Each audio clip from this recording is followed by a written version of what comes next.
One of the other issues which has been perked up in the media today has been the question of the corruption trial for Netanyahu, and the suggestion that if he forms a new government, that this new government will try and do away with the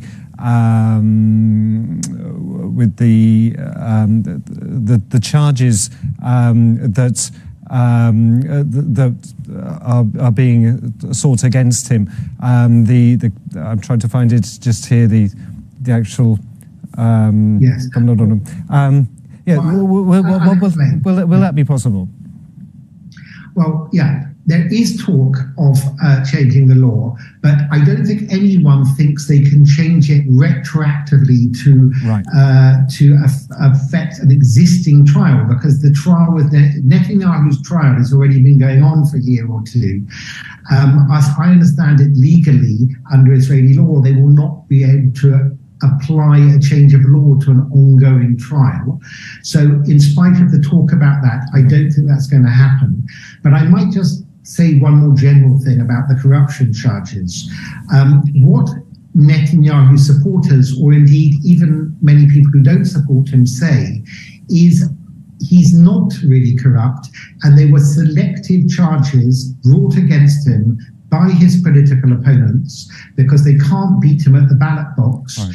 They were trying to kind of legally harass him out of politics.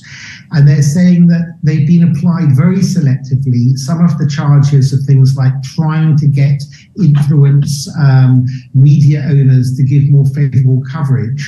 But nothing he's done in Israel is more than, say, successive British prime ministers have done by, having lunch with Rupert Murdoch, yes, who owns a lot of media in Britain, mm-hmm, or in America, both Barack Obama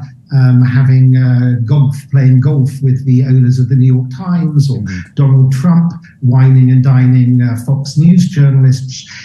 So some, not all, of what Netanyahu is charged with probably would not count as corruption in many other countries, or at least it may technically be against the law, but no one's saying that he got, masses of suitcases of stuffed with cash. At worst, he got some cigars.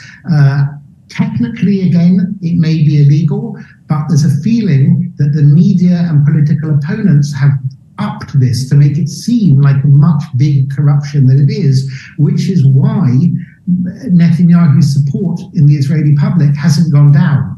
A lot of people have just dismissed these charges. If he was found to have a secret bank account in, I don't know, the Cayman Islands with millions of dollars, that would be a very different matter. Absolutely. So, we'll have to see where this goes, and perhaps it's good to have his day in court so that maybe the court will just throw the charges out and he'll be vindicated, which would be better for all. Tom? Yes, he thinks actually that he's doing fairly well. Some of the prosecution witnesses have not been as effective as the prosecution wanted, and he may be confident that he'll win his case anyway.